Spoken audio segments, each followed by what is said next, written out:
तो सभी सेठों ने कहा, दामोदर आप खामोश क्यों बैठे हो, आपको डर नहीं लग रहा? आप भी अपने भगवान अपने कबीर जी से अर्ज करो अपनी जान रक्षा की। दामोदर सेठ कहने लगा, भाई मेरा तो गुरुजी गरीब सा है और बोधा सा आदमी है, और तुम्हारे भगवान कोई पहाड़ उठा रहा है, कोई गोवर्धन ने उठा रहा है, और इतने तगड़े भगवाना की आड़ में मेरी भी जान बच जाएगी। आप प्रार्थना कर ही रहे हो इन भगवानों से, तो ये रोक देंगे थारे समुद्री तूफान को, और मुझे क्या चिंता, फिर आपके इतने तगड़े तगड़े भगवान रहे। तब वो सेठ कहने लगे, दामोदर नाश हो गया बात का, ये मजाक मत ना करे, आप भी अर्ज करके देख लो, हो सकता है ना जाने भगवान किसकी पुकार सुन लिया करे। तब सेठ कहने लगा, दामोदर के तुम बैठ जाओ आराम से, तब मैं अर्ज करूंगा, नहीं तो तुम बीच में टांग अड़ाओगे। मैंने दुर्गा से कह दिया था, इसलिए तुम समुद्री तूफान रुक गया, तुम बाद में नंबर बनाओगे। अग सेठ जी अब मजाक ना करे, कति देख नाश हो गया, कति मर गए, कति कुछ अर्ज कर लेना, बोला तुम बैठो। वो बैठा तो के जा था, नौक से खड़े होकर के फिर चुप हो गए, पूजा और साधना बंद कर दी। तब परमात्मा के आगे अपने फोटो के मूर्ति के सामने खड़ा होकर के दामोदर सेठ ने कहा, हे परमात्मा। और दामोदर सेठ परमात्मा कबीर जी की, क्योंकि उन्होंने 15-20 दिन सत्संग सुने थे जगह जगह जा करके, और लोगों से उनकी कहानी कथाएं सुनी थी। कोई कहता मेरा ऐसा सुख हो गया, मेरा ऐसा सुख हो गया, मेरा बेटा मरण में हो गया था, परमात्मा के आशीर्वाद से वो स्वस्थ हो गया। ऐसे सैकड़ों उदाहरण ले रखे थे, और उन सेठों को सुनाया करता था कि कबीर परमात्मा ने ये कर दिया, कबीर भगवान ने गुरु जी ने ऐसे सुख दे दिया। तो इसलिए उसका नाम कबीर धर लिया था, उन्होंने रख दिया था। तो कहने लगा, हे परमात्मा, हो सकता है इस नीच के ऐसे पाप कर्म हो कि इस कुत्ते वाली मौत ही मरना था, लेकिन इस दुष्ट में कोई ऐसी, इस नीच आत्मा में कोई ऐसे जो है त्रुटि आई होगी कि आप मेरी मदद नहीं कर पा रहे। हे प्रभु, मैंने आपके बहुत गुण गा दिए इनका आगे, और मुझ दुष्ट के कारण परमात्मा आपकी बेइज्जती होगी। हे प्रभु, आद रक्षा लज्जा रख लो अपने दास की, और फिर कहीं मार दियो मुझे, नो ऑब्जेक्शन। नो कहकर बेहोश हो गया, हृदय से पुकार करके, और इतनी लोगों की दृष्टि में तो वो ऐसे गिर गया। इतने में क्या होता है कि वो तूफान जैसे यूं खड़ा था ऊपर को, एकदम देखते देखते जैसे छाड़ा बैठ जाया करे, बिल्कुल शांत हो गया, नो डिस्टर्बेंस, कहीं भी कोई लहर भी तेज नहीं रही समुद्र की, और इतना शांत समुद्र हो गया। तो सभी ने उसके मुंह पर छीटे छट्टे पानी के मारे वो सचेत किया, और दामोदर को उठा के ऊपर ने गोदी में, जय बोलो दामोदर की, जय हो दामोदर भगत की। ने बोला, ना भाई, जय बोलो बंदी छोड़ कबीर की, उस परम पिता की जय बोलो जिसने आकर के हमने प्राणों की रक्षा की है। तो सारे सेठ ने बोले, भाई हम तो आपके गुरु जी के नाम लेवाएंगे, हम तो उसी के चरणों में चलेंगे और उपदेश लेंगे। भाई हम तो आज आपकी जो कहा करते वो शक्ति तेरे गुरुदेव में आज न्यारी दिखेगी। पुण्यात्माओं, उसी रात्रि में परमात्मा वहां सत्संग कर रहे थे कबीर परमेश्वर, और ये सर्दियों के दिन थे। ऐसे ही एक भक्त के घर में सत्संग कर रहे थे, और आसपास क्योंकि ऐसी आसन लगा होता था, थोड़े से ऊंचे से तख्त पे आसपास भक्त बैठे होते थे, इसे 50-60 भक्त बैठकर सत्संग सुन रहे थे। परमात्मा शब्द गा रहे थे, प्रवचन कर रहे थे, और ऐसे अपने ऐसे करके बाड़ा में कर, ऐसे नो करके, और न्यू हाथ मार दिया छिट्टे से, वह तो पानी की बूंदें लगी आसपास बैठे भक्तों के। तो वो भक्त बोले, गुरुदेव आपका पसीने आगे दिखे। बोला, रपो का मैंने पसीने आगे नाला को। बोला जी और क्या हो गया? कि भाई दामोदर सेठ नहीं था वो अपना भगत बनिया, लाला जी हकां जी, भाई उसका जहाज डूबा था, और उसका जहाज बचा के आया हूं, वहां समुद्र में जाना पड़ गया, इस प्रकार ये पानी सा लाग गया था, इसलिए मुंह में पूछा है भाई। और तो वो भगत ने सोचे, महाराज जी तो निरे को कोड पेले, झूठ बोल रहे हैं, बता यहाँ बैठे मारा गए और नुके का दीता भगवान गुरुदेव कतिये झूठ बोलते हैं। मन मन में उनके मन में गंदापन था, हालांकि वो इतना ज्ञान और विचार भी सुनते थे।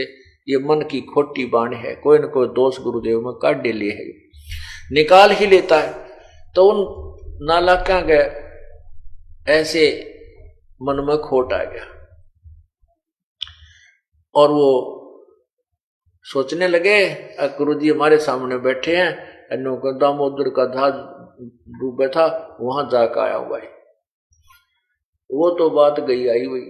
कुछ दिन के बाद फिर सत्संग हो रहा था उस रात्रि के समय, और वो 2-4 दिन के बाद वो जहाज के यात्री आए। वो घर पर पहुंचे, कहां कबीर जी के घर पर गए, झोपड़ी पर। वहां पता चला कि वो तो वहां सत्संग कर रहे हैं। अब उस सत्संग में वही उस काशी के जितने भी 150 शिष्य थे, परमात्मा के अनुयायी थे, वो सारे बैठे सत्संग सुन रहे। 2-4 नए भक्त भी आए हुए थे और सत्संग चल रहा था। और वही जो मन में खोट था वो व्यक्ति भी, वो श्रद्धालु भी विद्यमान थे कि गुरुजी तक उस दिन झूठ बोल रहे थे। एक दिन तक कति झूठ बोल दी, दामोदर का जहाज बचा कर आया हूं, इसलिए पानी में बाल बूढ़ बीज गए थे, वो निचोड़े हैं। उधर परमात्मा सत्संग कर रहे थे और वो कबीर जी की झोपड़ी पर जाकर के वो सारे सेठ 20, 30, 50 जितने थे ने बोले भाई 5-6 घर जावांगे, पहले गुरुदेव के शरणा में गिरेंगे, उनके कारण आज हमारा जीवन मिला हुआ है। कबीर जी की झोपड़ी पर गए, वहां नहीं मिले तो पता चला वहां सत्संग कर रहे हैं। वहां पहुंच गए और बाहर खड़े होकर जय हो बंदी छोड़ की, जय हो कबीर साहब की, जय हो कबीर साहब की। अब भाई ने क्या करें, जिसने जान बची लाखों पाए, जय जयकार बार करे। परमात्मा बोले भाई पता करियो बार के शोर हो रहा है। तो 1-2 भक्त जाकर देख कर आया। वो दामोदर को पहचानते थे क्योंकि वो भक्त था और 15-20 दिन सत्संग सुनकर गया हुआ था, आता जाता रहता था। तो उन्होंने कहा जाकर के क्या बात है भाई, कैसे आए हो। दामोदर को पहचान लिया उन सब भक्तों ने।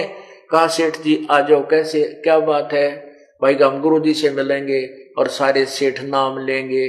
और ये सारे सेठ मेरे साथ आए हैं, भक्त गुरु जी से बात करा, मिलना चाहते हैं। भक्तों ने आकर कहा गुरुदेव वो दामोदर सेठ नहीं है अपना लाला जी, कहा जी उसके गिल गढ़े और लाला जी आए हैं, भगत आए हैं और सारे नाम लेने की कहें, पता नहीं के बात साहब की जय जयकार करे। बोला भाई बुला लो, क्या बात है, नाम लेंगे तो बहुत अच्छी बात है, हम तो उपदेश देने के लिए तो सारा प्रयत्न कर रहे हैं। वो सारे 20, 30, 40 लाला जी आए और हे गुरुदेव, हे भगवान आप तो सचमुच भगवान हो, हे परमात्मा आपने हमारी प्राणों की रक्षा की, हे भगवान, हे परमात्मा आपके दिए जन है। परमात्मा चाहते थे कि ये अपने मुंह तक कह दे ना नालाका ना जो मन में खोट ला रहे थे। कहने लगे रे क्या बात होगी भाई, बताओ तो, मन तो ना पता क्या बात है, कैसे क्या हुई भाई, कैसी घटना हुई बताइयो। तो खड़ा होकर वो बताने लगे, सारी कहानी बताई। भगवान हमने माफ कर दो, हम आपके भगत के बहुत मजाक करा करते, हमने बूंदी अच्छी भी कही पर ये नाराज कति नहीं हुआ। हमने जो ना कहने की बातें इसको कही और हम उन भगवानों को शक्तिशाली मानते थे और ऐसे ऐसे सारी कहानी बताई। हे गुरुदेव, हे महाराज जी, हम कति आज तो आपकी दया से आपने इनकी अर्ज सुनी और हमारे जीवन रक्षा हुई। ऐसे ऐसे उस रात्रि में जो जहाज डूब रहा था, समुद्री तूफान आ गया था, आपका भगत आपको प्रेरणा, आपको प्रार्थना करके और अचेत हो गया था, आप में इतना लीन हो गया, इसने ऐसी आत्मा से पुकार की और परमात्मा आपने जाकर डूबता जहाज बचाया, हमारा ना तो नाश हो गया था। ओए होए होए, सारे दंडोत प्रणाम करें और पड़ गए वहां परमात्मा के चरणों में, बच्चे भी बालक भी। तब उन नालायक जो बैठे थे रोज सत्संग सुना, गुरुदेव पर विश्वास नहीं था, उनके भी कान खड़े हुए, उनने भी माफी मांगी है, भगवान हम भी पापी आत्मा है, हमारे से भी गलती होगी, हमने तो उस दिन आपकी बात को मजाक में टाल दिया था और सचमुच ये तो आप उस परमात्मा बोले भाई 100 साल सिद्धर हम करें अपने जन के काज। कहते जब हमारा भक्त पिछोड़ी हुई तो हमारा नाम ना ले वह कोई, जब हमारा भक्त का हार होगी तो हमारा नाम कौन लेगा। और ये तो तुम्हारे मन के खोट को देखकर मैंने दृढ़ करने के लिए ऐसे किया था, ना तो हम तो लाखों एक दिन में करोड़ शरीर धारण करके ना जाने कहां कहां जा सकते हैं, यहां से जाने की जरूरत नहीं थी मुझे। तो कहने का भाव यह है पुण्यात्माओं, समर्थ का शरणाग हो रंग होरी हो, भाई कदे न हो अकाज राम रंग होरी हो। बोलो सतगुरुदेव की जय। रे नल नील यतन कर हार, तब सतगुरु से करी पुकार। रे नल नील यतन कर हार, तब सतगुरु से करी पुकार। जा सतरेखा लखी अपार, सिंधु पे सला तराने वाणी। जा सतरेखा लखी अपार, सिंधु पे सला तराने वाले। धन धन सतगुरु सत कबीर, भक्त की पीड़ मिटाने वाले। धन धन सतगुरु सत कबीर, भक्त की पीड़ मिटाने वाले। भक्त की पीड़ मिटाने वाले, भक्त की पीड़ मिटाने वाले। धन धन सतगुरु सत कबीर, भक्त की पीड़ मिटाने वाले। डसी सर्प ने जब जा पुकारी, इंद्रमती अकुला। डसी सर्प ने जब जा पुकारी, इंद्रमती अकुलाए। आपने तुरंत करी सहाय बरूली, मंत्र सुनाने वाले। आपने तुरंत करी सहाय बरोली, मंत्र सुनाने वाले। धन धन सतगुरु सत कबीर, भक्त की पीड़ मिटाने वाले। भक्त की पीड़ मिटाने वाले, भक्त की। धन धन सतगुरु सत कबीर, भक्त की। दामोदर सेठ के हों थे अकाज, अर्ज करी थी डूबता देख जहाज। दामोदर सेठ के हों थे अकाज, अर्ज करी डूबता देख जहाज। लाज मेरी रखियो गरीब नवाज, समुद्र से पार लंघाने वाले। लाज मेरी रखियो गरीब नवाज, समुद्र से पार लंघाने वाले। धन धन सतगुरु सत कबीर, भक्त की पीड़ मिटाने वाले। भक्त की पीड़ मिटाने वाले, भक्त की पीड़ मिटाने वाले। धन धन सतगुरु सत कबीर, भक्त की पीड़ मिटाने वाले। कह कर जोड़ दीन धर्मदास, दर्श दे पूर्ण करियो आस। कह कर जोड़ दीन धर्मदास, दर्श दे पूर्ण करियो आस। मेटियो जन्म मरण की तरास, सत्य पद प्राप्त कराने वाले। बेटियो जन्म मरण की तरास, सत्य पद प्राप्त कराने वाले। धन धन सतगुरु सत कबीर, भक्त की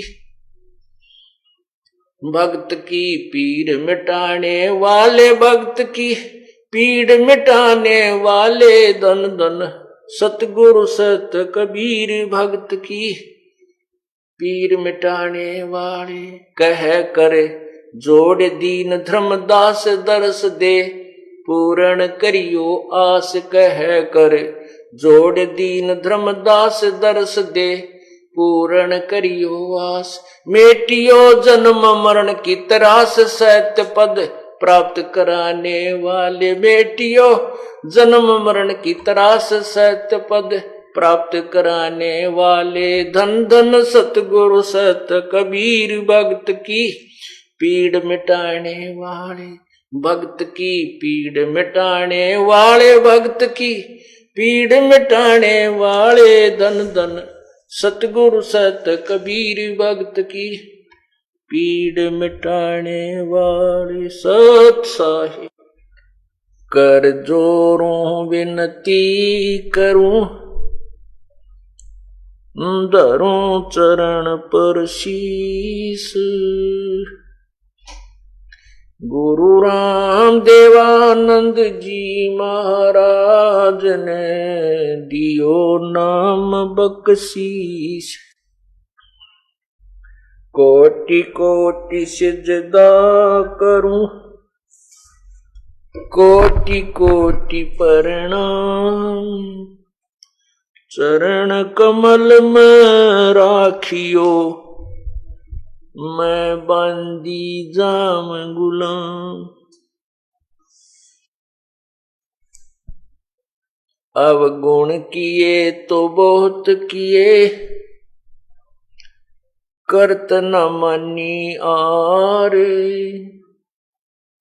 बावे बंदा बख्श दियो, बावे गर्दन उतार। अवगुण मेरे बाप जी, बख्शो गरीब निवाज। जो मैं पूत कपूत हूँ, बोहर पिता को लाज। मैं अपराधी जन्म का, नक्सक भरे विकार। तुम दाता दुख भंजना, मेरी करो संवार। गुरु जी तुम ना भूलियो, चाहे लाख लोग मिल जाएं। हमसे तुमको बहुत हैं, तुमसे हमको नहीं। तुम्हारे विसारे क्या बने, मैं किसकी शरण में जाऊं। शिव विरंच मुनि नारदा, तिनके हृदय न समाऊं। बंदी छोड़ दयाल जी, तुम तक हमारी दौड़े। जैसे कागज जहाज का, सोजत और न ठोरी। सब पदवी के मूल हैं, सकल सिद्धि है तीरी। दास गरीब सतपुरुष भजो, अवगत कला कबीर। परमपिता परमात्मा सारी सृष्टि के रचनहार कुल मालिक कबीर देव, कबीर प्रभु, अल्लाह कबीर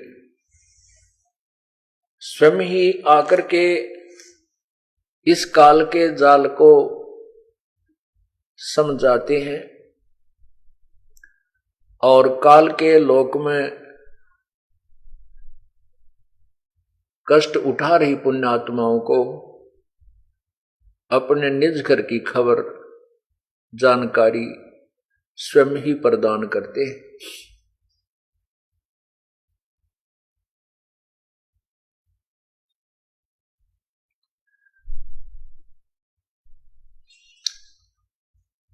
परमात्मा आदरणीय नानक साहिब जी से मिले,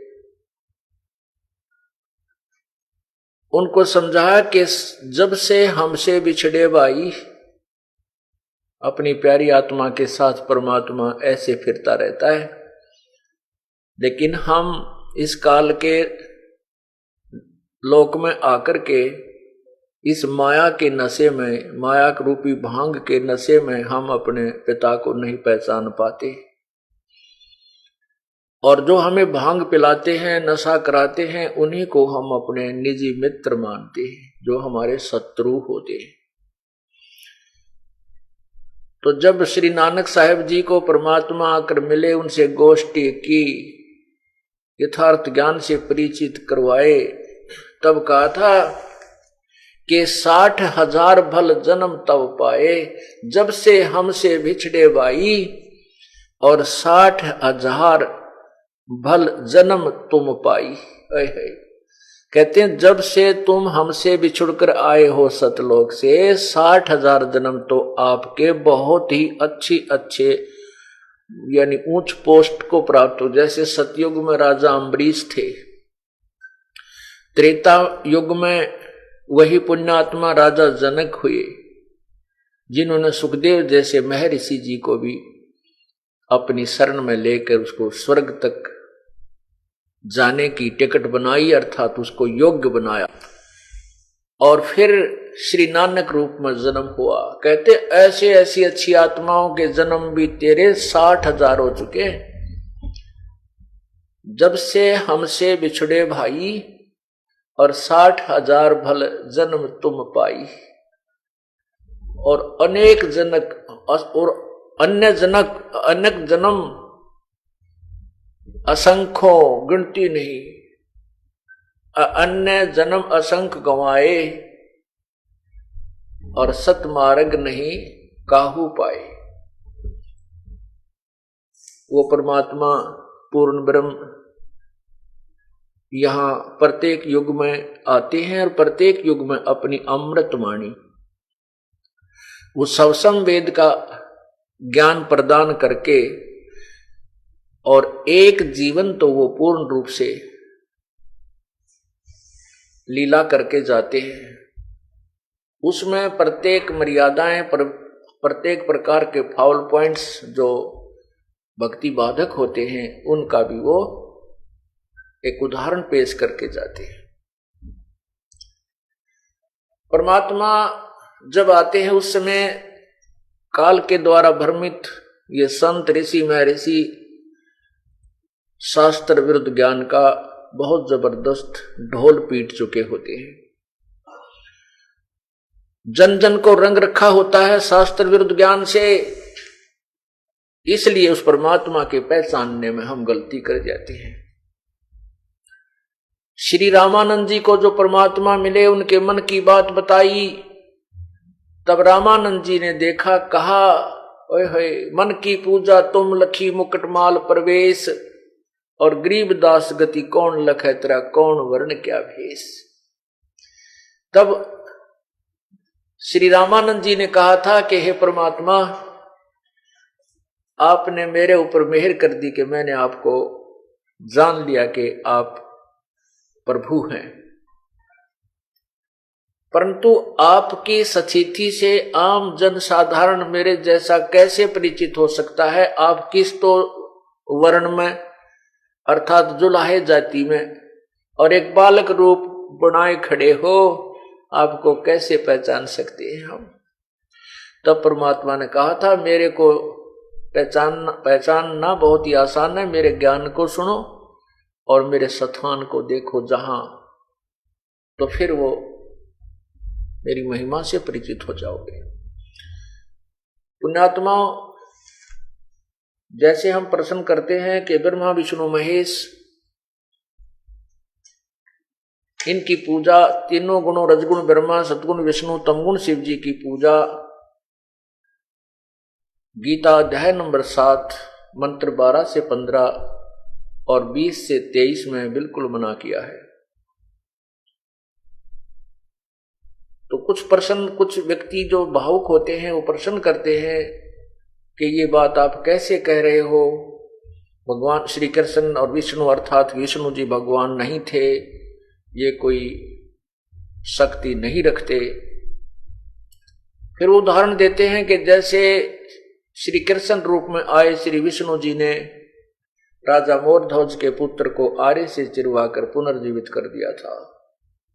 आप कैसे कह सकते हैं, आप कैसे कहते हो कि श्री कृष्ण भगवान नहीं थे।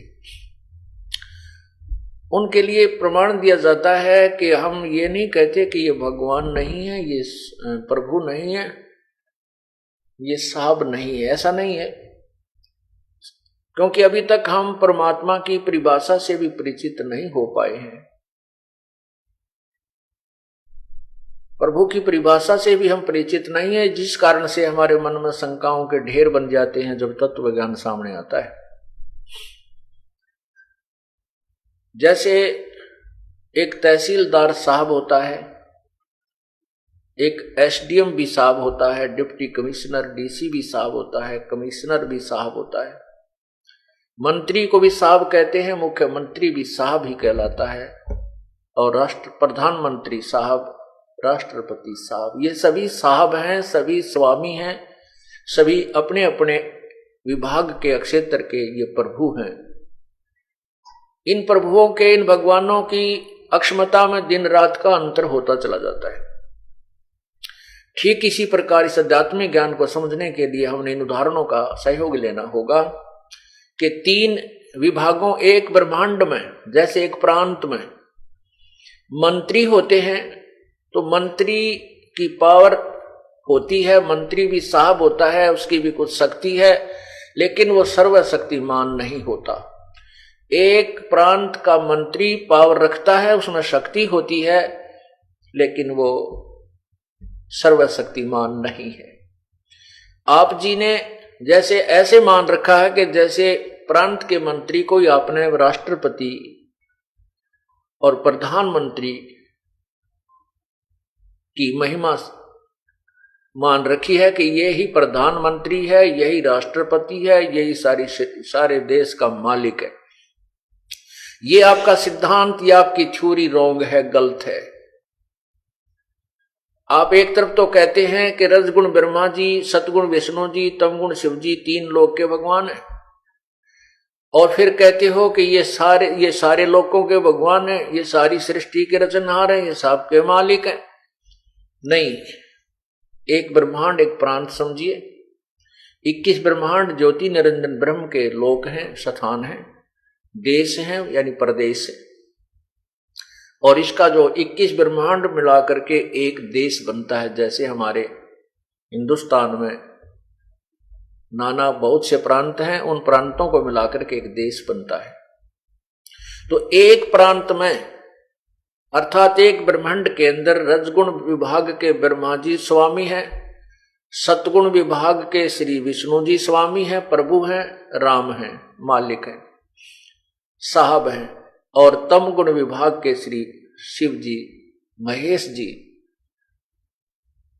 यानी स्वामी हैं, मंत्री हैं, मालिक हैं। ये सर्वशक्तिमान नहीं है। इनकी अपनी पावर है, कुछ है, लेकिन ये राष्ट्रपति वाली और प्रधानमंत्री वाली शक्ति नहीं रखते। आप यही उल्ट कह रहे हैं, बस इसी का निर्णय दिया। हमने ये नहीं कहा कि ये ब्रह्मा विष्णु महेश कुछ शक्ति नहीं रखते, या ये स्वामी नहीं है, प्रभु नहीं है। ये कहा कि तुम इनको पूर्ण परमात्मा कहते हो, सर्वशक्तिमान कहते हो, अजर अमर कहते हो। ये सिद्धांत आपका उचित नहीं है, अनुचित है, शास्त्र विरुद्ध है। इन भगवानों की थ्योरी में, इन भगवानों के जीवन हिस्ट्री में, इनकी जीवन कहानी में, जीवन कथा में लिखा है, ये स्वयं स्वीकार करते हैं, हम तो नासवान है, हमारा जन्म मृत्यु होता है।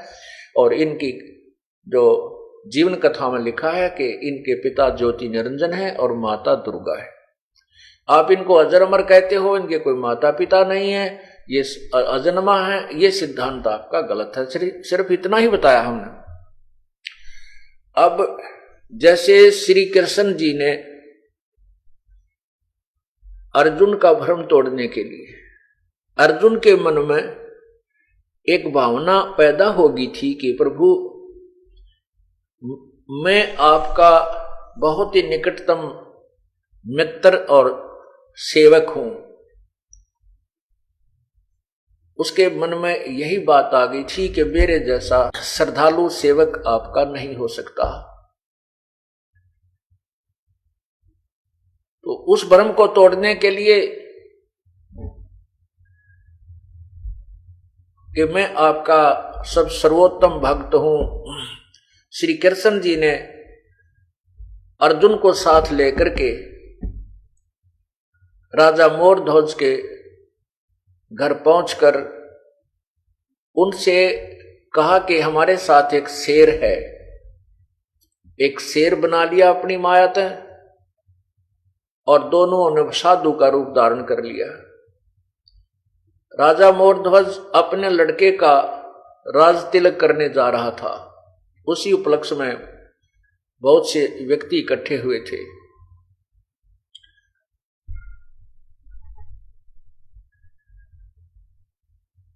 भगवान श्री कृष्ण जी ने जाकर कहा कि मोरध्वज हमारा शेर है, इसको भोजन आहार कराइए, हम पीछे आहार करेंगे। मोरध्वज ने प्रार्थना की थी, प्रभु आहार कीजिए, प्रसाद पाइयो, भोजन कीजिए।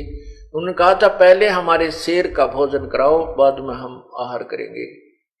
और सुन लेना, ये हमारा शेर पशु पक्षी का मांस नहीं खाता, ये तो मनुष्य का मांस खाता है। और सुन ले, कहीं किसी पल्लेदार न पकड़ लाओ, उसका मांस नहीं खाएगा, तेरे घर के सदस्य का ही मांस खाएगा। तब मोरध्वज, क्योंकि उस मोरध्वज राजा करबद्ध होकर कहने लगा, जो आपकी आज्ञा प्रभु ऐसा ही होगा। क्योंकि उस समय संतों का सत्कार बहुत किया जाता था, क्योंकि साधु संत कुछ शक्ति युक्त होते थे, वो जो वचन कह देते थे उनके वचन पार हो जाया करते थे। इस आधार से उन्होंने संत की, उनको संत मान करके और प्रत्येक आज्ञा का पालन किया। तो वो तीनों इकट्ठे होकर के, एक लड़का ताम्रध्वज और मोरध्वज की पत्नी, तीनों इकट्ठे होकर सलाह करने लगे कि महात्मा जी का आदेश है कि उनका शेर एक मनुष्य का आहार करेगा। तो तीनों बतलाने लगे। राजा ने कहा कि लड़के का राज तिलक कर देते हैं, मेरा काम पूर्ण हुआ, तुम माँ बेटा अपना शासन करना, राज्य संभालना, और मैं आहार बन जाता हूं शेर का। अब उसकी पत्नी ने कहा कि देखो जी, मैं पतिव्रता पत्नी हूं, और पतिव्रता पत्नी से पहले यदि पति की मृत्यु होती है तो मुझे कलंक लगेगा, मैं नहीं जी सकूंगी। और मेरा काम था तुम्हारा वंश चलाना, वो काम मेरा पूरा हो चुका है, और तुम पिता पुत्र शासन करो। बच्चा है, इसको राज्य का पता नहीं, राजकाज के काम का, आप इसके गाइड करते रहना, आप दोनों राज करो, और मैं शेर का आहार बनूंगी। अब वो ताम्रध्वज लड़का सुन रहा था कि माता पिता कहते हैं माता पिता का बहुत ज्यादा ऋण होता है, अभी तक तो आपने मेरी परवरिश की है और मैंने आपकी कोई सेवा नहीं कर पाया, मेरे ऊपर ये पितर ऋण बना रहेगा, मैं आप राज्य करो और मैं शेर का आहार बनूंगा। अब तीनों में यह बात उलझ गई, तीनों अपनी अपनी जिद पर अड़ गए। उधर से श्री कृष्ण जी ने कहा था कि भाई जो आज मेरे शेर का आहार बनेगा वो स्वर्ग चला जाएगा। अब पुण्यात्माओं कहते हैं बैराग नाम है त्याग का, भाई 5-25 माही। बैराग नाम है त्याग का, इन 5-25 माही ये काम क्रोध मोह लोभ अहंकार और ये 25 प्रकृति जो हमारे ऊपर दबाव डाल रही है, कहते इन्हीं में रह करके वैराग करे। कैसा वैराग करे? लोभ काम क्रोध मोह, लोभ करे तो ऐसा करे, अब लालच करे तो ऐसा करे, बेईमाना करे तो ऐसा करे। कैसा करे कि मोरध्वज ये सोच रहा है कि मेरा बुढ़ापा आ गया, मरना एक दिन है ही, और इतना बढ़िया अवसर कब मिलेगा, स्वर्ग जाऊंगा, और बैठ गया सूत। तो वो नो लालच कर रहा कि मेरा नंबर आ जाए, आज मैं मरूं, शेर का आहार बनूं, स्वर्ग जाऊं। यही लालच रानी के मन में। अग भाई कद सूत बैठे स्वर्ग में, क्या पता बाद में जावा ना जावा, रिप सीधी टिकट बने। यही लालच फिर उसने लड़के को था, तीनों के मन में यही लोभ था। अब कहते हैं लोभ करे, लोभ को रखो पर सुथरा करो, परमात्मा के नाम का करो, दान का करो, भक्ति का लोभ लालच करो, इन कहते हैं तब तीनों आकर के उन संतों के पास, दोनों संत रूप में बैठे थे लाल कपड़े पहन के। मोरध्वज कहता है जी मैं आपके समर्पण हूं, मेरा शीश ले लीजिए।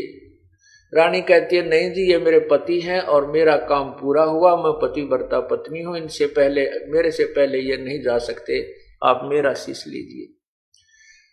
अब लड़का कहता है कि देखो महात्मा जी ये मेरे माता पिता हैं, मैंने इनकी कुछ सेवा की नहीं, ये तो वैसे जिद कर रहे हैं और आप मेरा शीश ले लीजिए। तब श्री कृष्ण जी कहने लगे भाई मैं फैसला करता हूं, तुमसे नहीं हो रहा। कहा जी आप कर दो, आपकी बात फाइनल होगी। कहने लगा भाई लड़के को अर्पण कर दो और सुनो तुम दोनों इसके सिर पे आरा चलाओ, बीचों बीच काट देना। अच्छा जी इसलिए काटना है कि जो दायां अंग है इसको इस शेर खाएगा, बाएं को नहीं खाएगा, इसको रिजेक्ट करके एक तरफ डाल देना है। अब जब वो दोनों आज्ञा पाकर के ताम्रध्वज ने स्नान किया और बैठ गया, माता पिता सिर पे आरा धरकर और उसको चीरने लगे। तब ताम्रध्वज को यह बात याद आ गई कि मैं कितना पापी हूं, हो सकता है मैं स्वच्छ नहीं हूं पूर्ण रूप से, इसलिए मेरा आधा ही शरीर प्रयोग आया, हो सकता है मैं स्वर्ग ना जा सकूं। जो मैं कितना नीच आत्मा होऊंगा, भगवान ने, साधु जी ने मेरे आधे ही शरीर को स्वीकार किया, इसलिए मैं पूर्ण पाक नहीं हूं, पवित्र नहीं हूं। यूं कहकर आंखों में पानी आ गया, रोने लग गया। और तब तक आरा आधे सिर को चीर चुका। तब मोरध्वज ने कहा, श्री कृष्ण रूप में, श्री कृष्ण जी ने साधु रूप में कहा भाई हम नहीं लेते ये भेंट तुम्हारी, ये बेटा तो रो पड़ा तेरा। हमने कहा था कि आंखों में आंसू नहीं आने चाहिए, इधर तुम्हारे अंदर मेर तेर होगी तो तुम स्वर्ग भी नहीं जाओगे और न ही ये शेर आहार करेगा। तो इस लड़के का राजपाट की कोई मन में लोभ लालच रहेगा, ये रो पड़ा, हम नहीं खाएंगे इसको। तब वो लड़का मरता मरता कहता है भगवान आप अंतर्यामी हैं, ये महात्मा जी ऐसी बात नहीं है, मैं इसलिए रो रहा हूं कि मैं इतना पापी हूं कि मेरा आधा ही शरीर काम आ रहा। आप कहे इतना कह कर वो लड़का प्राण त्याग गया और संत जी उठकर चल पड़े कि ना भाई तुम तो रो पड़े, तुम्हारे सच्ची श्रद्धा से नहीं दिया तुमने ये शीश, ये कच्चापन है तुम्हारे अंदर। तब राजा और रानी पैरों में गिर गए, कहा प्रभु ए महात्मा जी अब तो अंतर्यामी है, बालक था, होगी गलती, अब मुझे चीर लो, मुझे समर्पण कर दो, मैं बिल्कुल तैयार हूं, बिल्कुल कुछ भी मन में शंका नहीं है, ना कोई लोभ लालच है। रानी कहती है नहीं जी मेरा शीश ले लो और आप जाओ ना हमारे द्वार से, खाली मत जाओ। कहते हैं फिर प्रसन्न होकर के वापस आते हैं और आरा अपने हाथ से उस लड़के के शरीर से निकालकर भगवान श्री कृष्ण ने उसे जीवित कर दिया और कहा मांग मोरध्वज मांग, तुझे मैं व्योमपति कर हूं, पूरी पृथ्वी का शासन दे, पूरी पृथ्वी का राज दे देता हूं। तो उस ज्ञानी मोरध्वज ने कहते मांगे तो ये चीज मांगे, कहते नहीं प्रभु मुझे दीजिए भक्ति और भाव सदा संतन परवानी, मुझे तो भाव भक्ति दे दे भगवान और परमात्मा की मैं भक्ति कर सकूं। तो पुण्यात्माओं मोरध्वज के पुत्र ताम्रध्वज को भगवान ने जीवित कर दिया, श्री कृष्ण जी। अब ये इतनी शक्ति युक्त हैं ये कि इस कटे हुए शरीर को ये जोड़ सकते हैं, निशान भी नहीं होगा, लेकिन ये आयु नहीं बढ़ा सकते, ये किए हुए कर्म में कोई भी परिवर्तन नहीं कर सकते, प्रारब्ध को चेंज नहीं कर सकते। इसका प्रत्यक्ष प्रमाण है कि जब सुभद्रा पुत्र अर्थात श्री कृष्ण जी के सगे भांजे अर्जुन का लड़का महाभारत के युद्ध में चक्रव्यूह में मृत्यु को प्राप्त हो जाता है, श्री कृष्ण जी उनको जीवित नहीं कर सके क्योंकि उसके प्रारब्ध में उसका शेष जीवन नहीं था। सुभद्रा रो रही थी, पांचों पांडव टक्कर मार रहे थे, उनका कुल नाश हो रहा था। और श्री कृष्ण रो रहा था अपनी बहन को से कौली में। अब दोनों बहन भाई चिपट लिपट कर रो रहे थे, टक्कर मार रहे थे। श्री कृष्ण भी रो रहा था, वो जीवित नहीं कर सका। क्यों नहीं कर सका? क्योंकि श्री अभिमन्यु जी की आयु शेष नहीं थी। पुण्यात्माओं कहते हैं गोवर्धन कृष्ण ने धारो द्रोण गिरी हनुमंत। तुम कहते हो शेष नाग सब सृष्टि उठारा, इनमें कौन भगवंत। काटे बंधन विपत में कठिन कियो संग्राम, चिन्हो रे नर प्राणिया वो गरुड़ बड़ा अकराम। लंका पाट समुद्र पाट लंका गयो, सीता को भरतार। अगस्त ऋषि ने वसारे, पी लिए इनमें कौन करतार। कितनी प्यारी व्याख्या की है प्रभु ने, तुलनात्मक तरीके से प्रश्न किया है कि यदि तुम एक गोवर्धन उठाने मात्र से श्री कृष्ण को भगवान मानते हो, तो द्रोणागिरी पर्वत को हनुमान जी उठा कर लाए थे। और तुम्हारी दंत कथा कहती है कि शेषनाग ने सारी पृथ्वियों को भी, ब्रह्मांड को उठा रखा है, सब लोगों को सिर पे रखा हुआ है। और श्री कृष्ण जी ने तो पृथ्वी पर से एक टुकड़ा पहाड़ का ही उठाया। तो इनमें श्री कृष्ण को भगवान कैसे माना? उस शेषनाग को क्यों नहीं माना? हनुमान को क्यों नहीं माना? तुम क्या उस पहाड़ उठाने मात्र से ही उसको भगवान की संज्ञा में आप ले रहे हो? फिर कहते हैं कि जब युद्ध हो रहा था और एक नागफांस नाम का एक शस्त्र छोड़ दिया था, जिससे सभी सेना भी और श्री रामचंद्र और लक्ष्मण समेत ऐसे सावधान होकर खड़े हुओं को, और उन नागों ने सबके नाग लिपट गए थे और उनको ऐसे जकड़ दिया था कि वो बिल्कुल हेल्पलेस हो गए थे, विवश खड़े थे सभी सेनावीर, श्री रामचंद्र भी। उसमें गरुड़ को याद किया श्री रामचंद्र जी ने। गरुड़ देव ने आकर के और सभी नागों को मारा, काटा, खाया। जो भगवान बंधन मुक्त हुए, श्री राम का बंध, राम की बंधन, और गरुड़ न काटे। तो कहते हैं नो बताओ वो गरुड़ बड़ा है कि तुम्हारा राम बड़ा, जो विवश हुआ खड़ा था। अब कहते हैं तुम इस कारण से ही श्री राम को भगवान मानते हो कि लंका के ऊपर पर्वत पे जल के समुद्र के ऊपर पुल बना दिया था। अरे पुल भी किसने बनाया था वो तो बाद की बातें हैं, कैसे बना था? कहते हैं अगस्त नाम के ऋषि, तुम ही बताते हो तुम्हारी कथा के उसने एक घूंट में सभी समुद्रों को सुखा दिया था, पी लिया था। तो इनमें भगवान कौन सा हुआ? अब तुमने माना है कि श्री कृष्ण जी ने अर्थात विष्णु जी ने ताम्रध्वज मोरध्वज राजा के पुत्र ताम्रध्वज को आरे से चिरवा कर मृत्यु के प्राप्त हुए को जीवित कर दिया, केवल इसी मात्र से प्रभु मान लिया। अब सुनाते हैं उस परम पिता परमात्मा कबीर परमेश्वर के द्वारा ऐसी ही लीला जो छुपा दी गई, जो लाल के महिमा को दबा रखा था, इस लाल को कूड़े में डाल रखा था, वो कथा आपको सुनाते हैं। एक समय कबीर परमात्मा राजा सिकंदर लोधी के साथ काशी से और दिल्ली आ रहे थे। जैसा कि आपने पूर्व सत्संगों में सुना है कि कबीर परमेश्वर ने श्री रामानंद जी का जो शिष्य, रामानंद जी का शिष्य सिर गर्दन सिकंदर लोधी ने अपनी तलवार से काट दी थी, उसको जीवित कर दिया था।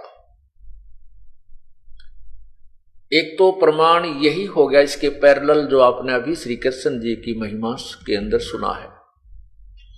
उसके बाद सिकंदर लोधी के जलन के रोग को, जो असाध्य रोग था और जिसके बारे में यह कह दिया गया था सभी मौलवियों और काजियों और सभी पीरों और संतों, हिंदू धर्म के संतों के द्वारा भी ये कह दिया गया था कि राजा ये तेरे भाग्य में अर्थात प्रारब्ध में लिखा है, इसको चेंज नहीं किया जा सकता, ये रोग तुझे भोगना ही पड़ेगा।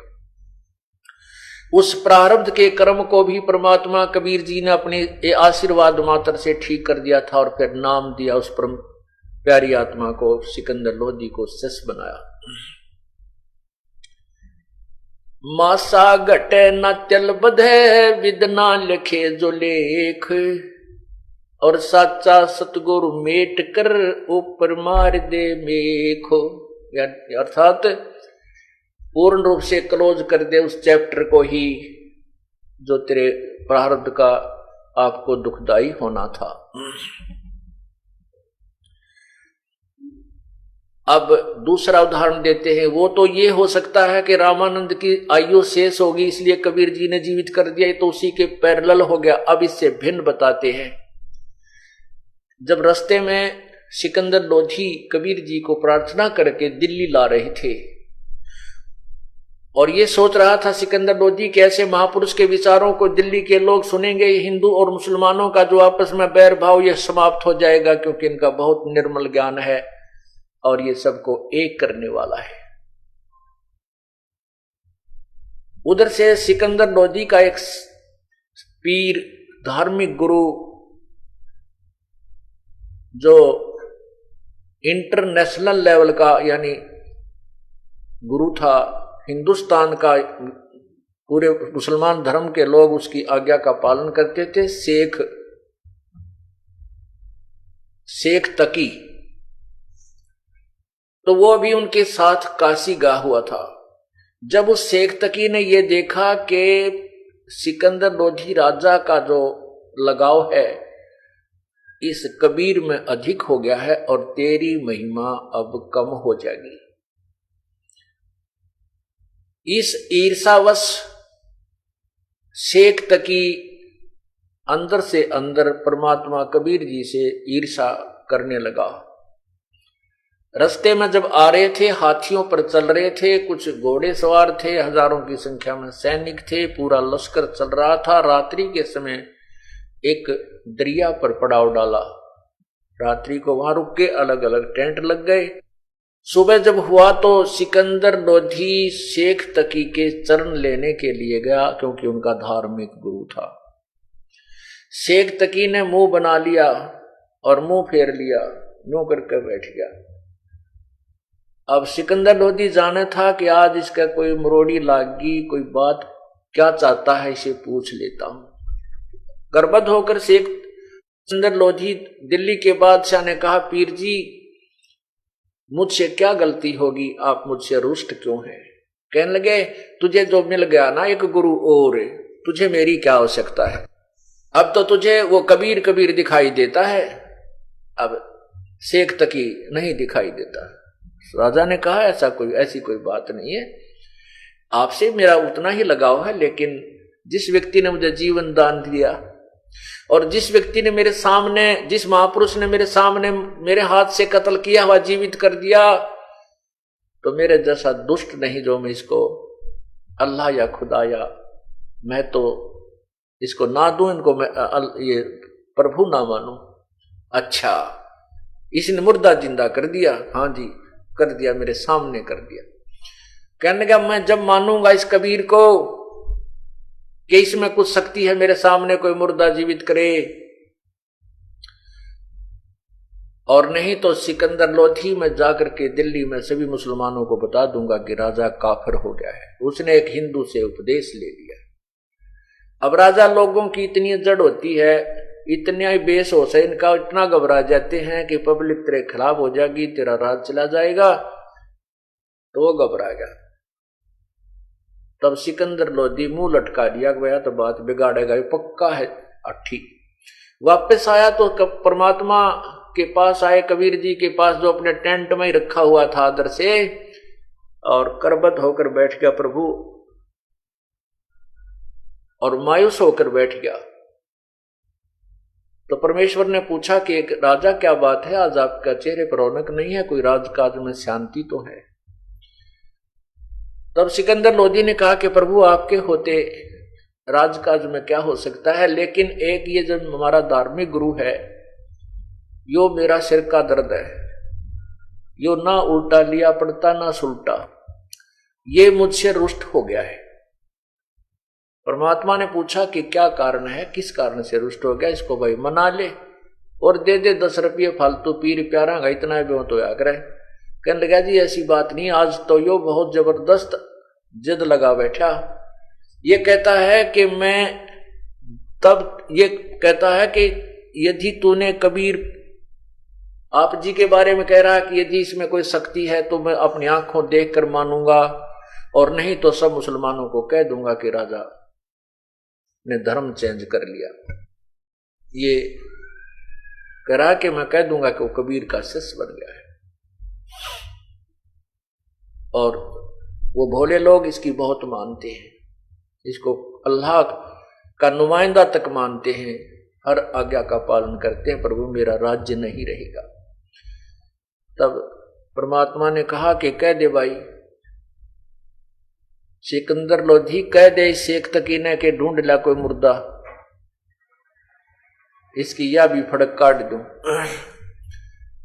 तो सिकंदर लोधी को तो पता था, जब सामने कर रखे ऐसे लीला, उसको तो चिंता थी नहीं कि जब सतगुरु ने कह दी ये बात तो फाइनल होगी, जान बची राज्य बचा। तो जाके कहने लगा शेख जी कोई मुर्दा ढूंढ लाओ, कबीर जी कहते हैं उसको तेरे सामने जिंदा कर दूंगा। कहने लगा मैं कहां से लाऊं मुर्दा ढूंढ कर, कभी देखेंगे, कभी कोई बात होगी जब कोई ऐसे कोई मुर्दा होगा, कोई मृत्यु किसी की होगी तो पूछूंगा इससे, क्योंकि वो मृत्यु नेचुरल डेथ होगी तो वो प्रारब्ध पूरा हो चुका होगा। परमात्मा ने के देर लगे इस परम पिता कबीर परमेश्वर को, क्या कहते के कर दे एक पल में। उसी समय देखते हैं सिकंदर लोधी बाहर आया और बाकी कुछ स्नान कर रहे थे दरिया में सैनिक। उन्होंने देखा कि कम से कम आधा किलोमीटर दूर से देखा कि दरिया में एक 12-13 वर्ष की आयु के बच्चे का शव बहता हुआ आ रहा है, और उस शव को वो मृत्यु को प्राप्त हो चुका था, उसका प्रारब्ध शेष नहीं था। और कुछ ऐसा समाज है वो न तो मुर्दे को जलाता है न दफनाता है, जमीन में भी नहीं गाड़ता है, वो जल प्रवाह कर देते हैं मृत्यु होने के उपरांत श्रद्धा से। जैसे हम अपना मुर्दे को सभा करते हैं, जलाते हैं, तो वो जल प्रवाह कर देते हैं सब कुल के परिवार मिलकर। उसके नीचे एक बेड़ा सा बना देते हैं, फ्लोटिंग एक ऐसा बना देते, फ्लोट जो तैरने वाला, किसी लकड़ियों का या बाजरे बूजरे की ज्वार की पूलियों का ऐसे एक नीचे प्लेटफार्म सा बनाकर थी, उसका ऊपर आदर से लुटाकर ऊपर कपड़ा बांधकर और उसको जल प्रवाह कर देते हैं। वो सोचते हैं कि इसके शरीर को जीव जंतु खा करके दुआ देंगे।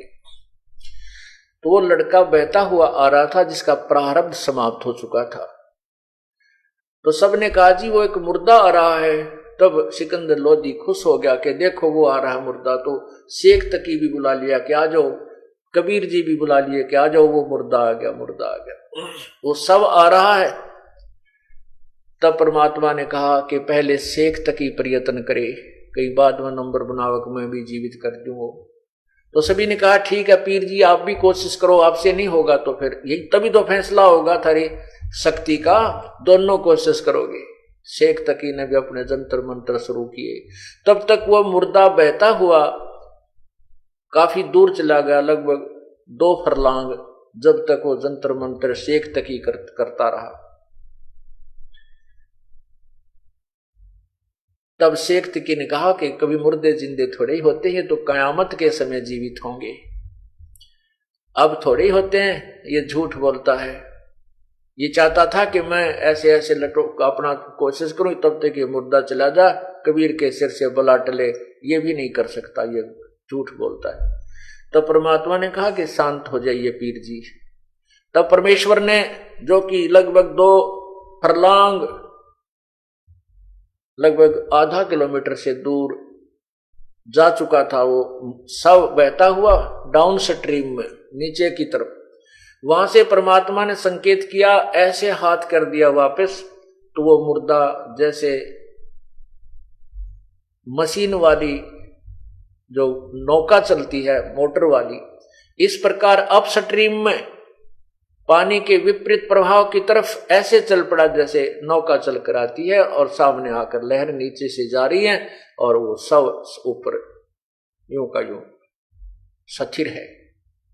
तो परमात्मा ने कहा, हे जीवात्मा जहां भी है इस सब शरीर में प्रवेश कर और कबीर हुक्म से बाहर आ जा। अब जहां अल्लाहु अकबर का हुक्म हो, कहते हैं इसमें फजाइल आमाल नाम की एक बुक है मुसलमान भाइयों की, उसमें लिखा है कि ये कबीर, अल्लाह कबीर जो है ये ऐसा कलमा है, ऐसा मंत्र है कि इसका उच्चारण करने से आसमान भी के रास्ते फट जाते हैं, सब आसमान खुलते चले जाते हैं। तो उसी समय वो जीवात्मा जहां भी जिस चूनी में जाना था उसकी तैयारी धर्मराज के दरबार में हो रही थी। वहां से परमात्मा के आदेश से तुरंत वो जीवात्मा वापस आई और लड़के में प्रवेश की, शव में प्रवेश किया और वो शरीर ऐसे ऐसे कंपन करने लगा। वो लड़का जीवित होकर के बाहर आया। आते ही कबीर परमेश्वर को दंडवत प्रणाम किया। बोलो बंदी छोड़ कबीर परमेश्वर जी की जय। अब शेख तकी की तो नानी मर गई, अगले भैया भी बात बिगड़गी, ये भी मुर्दा जिंदा कर दिया। शेख तकी से कहा सिकंदर लोधी ने कि देखो पीर जी मैं कोई गलत नहीं कह रहा था। शेख तकी कहने लगा ये जादूगर है, जादूगर, ये लड़का सदमे में था, ये मरा नहीं था, हैं ये तो जादूगर है, आम आदमी कर दे इस तरह की बातें। मैं नहीं मानता इस बात में। अब पुण्यात्माओं के जिस लीला के कारण श्री कृष्ण और विष्णु जी को आपने प्रभु माना हुआ था कि मोर ध्वज के लड़के ताम्र ध्वज को जीवित करने मात्र से प्रभु मान लिया था, तो वो प्रमाण रामानंद जी की गर्दन काटी शेख सिकंदर लोधी ने सैकड़ों की संख्या के सामने, और उसको फिर प्रभु ने जीवित किया। और इस बच्चे का प्रारब्ध नहीं था और फिर भी परमात्मा ने इसे जीवित किया। लेकिन जो कहता है ना मानो उसके आगे चे गर्दन काट कर धर दे, आदमी मानना ना करते। मानने वाले तो एक के दो संकेत में मान जाते, एक या दो उदाहरण को सत्य मान लेते हैं। फिर भी परमात्मा ने अपनी समर्थता का प्रमाण देना था। तो वो लड़का जो जीवित हुआ तो सभी उपस्थित सैनिकों और राजा ने और सभी ने कहा कि आपने कमाल कर दिया कबीर देव, आपने कमाल कर दिया, आपने कमाल कर दिया। उस बच्चे का नाम कमाल रख दिया और उसको अपने पुत्र के तुल्य अपना शिष्य बनाकर अपने साथ रखा प्रभु ने। उसके बाद क्या होता है, एक दिन कमाल के मन में, कुछ वर्षों के बाद जब हो लिया 20-22 वर्ष का, उसके मन में बहुत ज्यादा अभिमान हो गया और अच्छी जो परमात्मा शिक्षा देते थे, सत्संग करते थे, वो उसने भी याद कर लिए और अन्य संगत में जाकर वो कहने ये सत्संग सुनाने लग गया। और एक दिन परमात्मा तो अंतर्यामी थे, उन्होंने अभी उसको, और ये कहने लगा कि मैं गुरुदेव की जो सेवा करता हूं कोई नहीं कर सकता, क्योंकि गुरु जी के साथ रहते थे, पुत्र तुल रखते थे उनको, साथ में शिष्य भी के रूप में, क्योंकि और तो उसका कोई था नहीं, साथ ही रखना पड़ता था। और वो सेवा भी फिर वो ही करेगा जो साथ रहेगा परमात्मा की, गुरुदेव की। और नादान ने ये ना सोची तेरे पर रहम करा है मालिक ने, मेहर कर रखी, तुझे ये सेवा मिली हुई है। तो यही मार खाता है ये प्राणी, उसको अभिमान हो गया। तो कहने लगा मैं जो सेवा करता हूं कोई नहीं कर सकता गुरु जी की। तो ये भ्रम तोड़ परमात्मा को पता चला इस बात का। तो उन्होंने देखा कि कमाल कहता है मेरे जैसा सेवक और भक्त, श्रद्धा, मेरे जैसा समर्पण प्रभु के लिए कोई नहीं कर सकता। ये कहने की बातें हैं। उसके वो फड़क निकालने के लिए परमात्मा ने, वो भ्रम तोड़ने के लिए, जैसा कि अर्जुन का भ्रम तोड़ने के लिए श्री कृष्ण जी ने लीला की थी, यही लीला प्रभु कबीर जी करते हैं।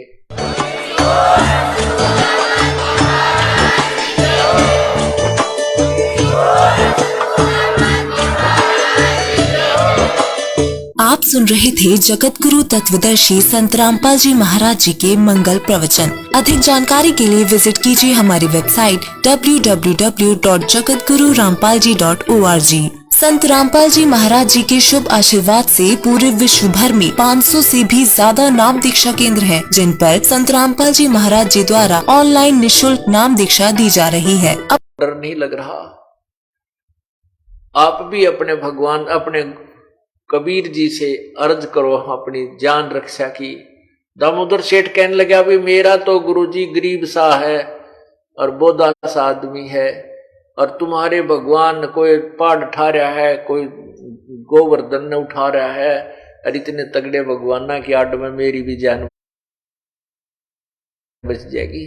आप प्रार्थना कर ही रहे हो इन भगवानों से, तो ये रोक देंगे थारे समुद्री तूफान को, और मुझे क्या चिंता, फिर आपके इतने तगड़े तगड़े भगवान रहे।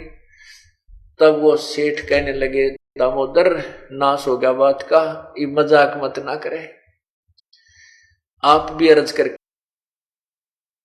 देख लो, हो सकता ना जाने भगवान किसकी पुकार सुन लिया करे। तब सेठ कहने लगा, दामोदर के तुम बैठ जाओ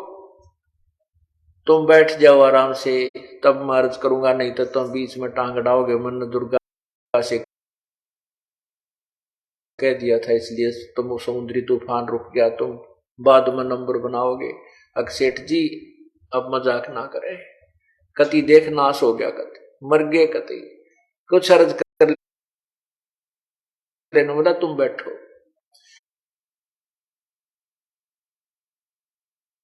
वो बैठा तक के जा था, नौक से खड़े होकर के फिर चुप हो गए, पूजा और साधना बंद कर दी।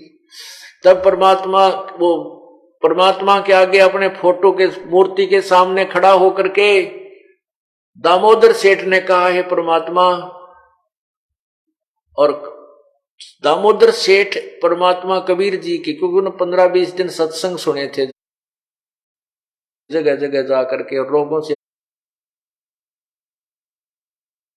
उनकी कहानी कथाएं सुनी थी।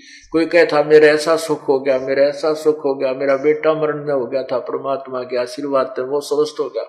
ऐसे सैकड़ों उदाहरण ले रखे थे, और उन सेठों को सुनाया करता था कि कबीर परमात्मा ने ये कर दिया, कबीर भगवान गुरु जी ने ऐसे सुख दे दिया। तो इसलिए उसका नाम कबीर धर लिया था, उन्होंने रख दिया था।